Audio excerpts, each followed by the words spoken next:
രണ്ട് കപ്പിൾസിനിടയിലുള്ള വികാര വിക്ഷോഭങ്ങളെ നമ്മുടെ രാഷ്ട്രീയ ആയുധമാക്കുന്നത് നമ്മുടെ അധാർമികതയല്ലേ? ശങ്കരാടി 35 വർഷം പറഞ്ഞതിൽ നിന്ന് ഒരു ഇഞ്ചെങ്കിലും നമ്മൾ മുമ്പോട്ട് പോയോ?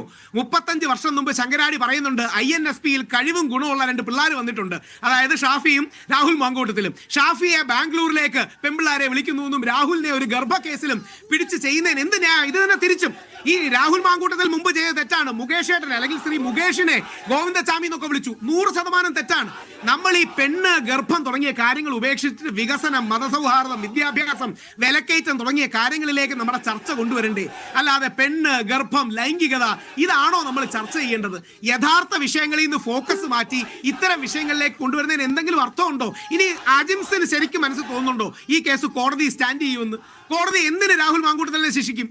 എന്ത് പറഞ്ഞ് ശിക്ഷിക്കും? നീയും അവളും തമ്മിൽ പ്രണയമായിരുന്നു, ഗർഭം വേണമെന്നും ഗർഭം വേണ്ടെന്ന് പറഞ്ഞു എന്ന് പറഞ്ഞ് ശിക്ഷിക്കൂ? 2 പേരുടെ സ്വകാര്യ സംഭാഷണമല്ലേ, അതിന്റെ പേര് കേസെടുക്കാൻ പറ്റുമെന്ന് നിയമത്തിന്റെ ബാലപാഠങ്ങൾ അറിയുന്ന ഒരാൾക്കെങ്കിലും പറയാൻ പറ്റൂ? നിയമത്തിന്റെ ബാലപാഠങ്ങൾ അറിയുന്ന ഇത് കേസെടുത്താൽ വിജയിക്കുമെന്ന് കരുതുന്നുണ്ടോ?